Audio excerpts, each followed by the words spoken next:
ఒక ఊర్లో ఒక చిన్న అమ్మాయి పేరు మరియా. ఆమె ప్రతిరోజూ చర్చికి వెళ్లి యేసు ప్రభుతో మాట్లాడేది. ఆమె కోరిక ఒక్కటే, ప్రభువా, మా నాన్న మళ్ళీ నవ్వాలి. మరియా నాన్న ఒకప్పుడు చాలా సంతోషంగా ఉండేవాడు. కాని వ్యాపారంలో నష్టం వచ్చి అప్పులు పెరిగి ఆయన ఎప్పుడూ బాధలో మునిగిపోయాడు. ఇంట్లో నవ్వు మాయమైంది.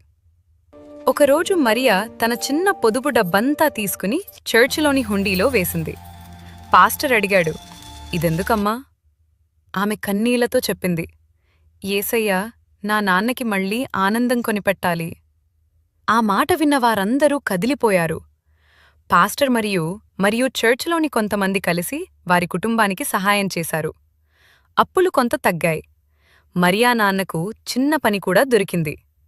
కొన్ని రోజుల తర్వాత, చాలా రోజుల తర్వాత మొదటిసారి ఆయన నవ్వాడు.